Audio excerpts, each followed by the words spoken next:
أهلا بكم أولاد الصف السادس الابتدائي. النهاردة هناخد آخر درس في التاريخ بعنوان محمد علي وبناء مصر الحديثة.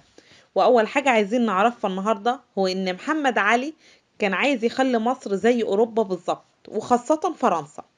علشان كده محمد علي بدأ يغير كل حاجة في مصر. طب أول حاجة عملها التنظيم الإداري، يعني إزاي هيدير البلد. طيب فاكرين أيام الحكم العثماني كان إزاي؟ كان بيتمثل في الوالي، في الديوان، في الحامية العثمانية والمماليك. محمد علي لغى كل الكلام ده وجم جسم مصر إلى 7 مديريات.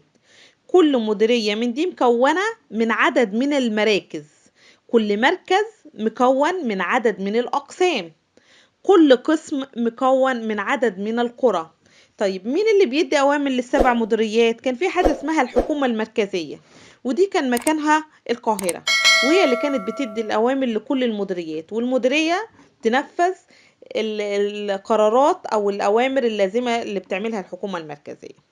طيب أنا عايز كده أعرف يعني إيه الحكومة المركزية؟ ما المقصود بالحكومة المركزية؟ هي التي تصدر جميع الأوامر والقرارات لتنفيذها، ومقرها العاصمة اللي هي القاهرة. طيب محمد علي عايز حد يساعده، علشان كده أنشأ مجالس ودواوين. زي إيه؟ زي الديوان العالي، وكان مقره إيه يا ولاد؟ القلعة.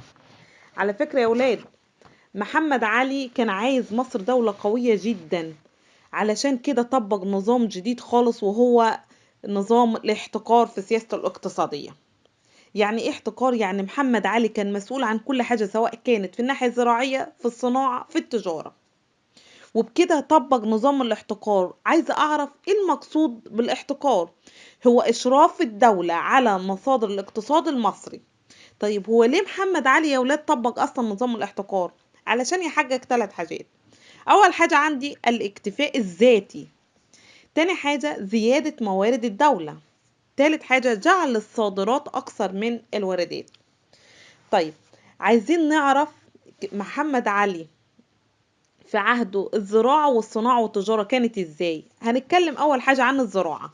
محمد علي كان عايز يكون رقم 1 في زراعة القطن، علشان كده راح دخل انواع جديدة من القطن، واصبح القطن المصري ينافس الاقطان العالمية.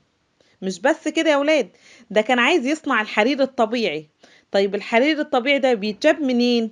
من دودة اسمها دودة القز. طيب علشان تتربى دودة القز دي لازم يكون ليها أشجار معينة زي شجر التوت. يعني محمد علي بكده زرع أشجار التوت. مش بس كده برضو، ده زرع أشجار الزيتون وقصب السكر والخضروات والفاكهة وأشجار النخيل. وعمل أهم مشروعين، عمل ترعة المحمودية والقناطر الخيرية. وممكن يجينا سؤال ده علامة صح وغلط، من أهم المشاريع اللي عملها محمد علي ترعة المحمودية والقناطر الخيرية. هنشوف الإجابة طبعا إيه صح. هناخد تاني حاجة عندنا الصناعة. ومحمد علي عمل مصانع كتيرة جدا، زي ايه؟ زي الغزل والنسيج، معامل السكر بالوجه القبلي، الملابس والأسلحة. والمصانع يا ولاد اللي كان بيعملها محمد علي كانت مرتبطة بالجيش. وممكن يجي لي سؤال مهم جدا بما تفسر.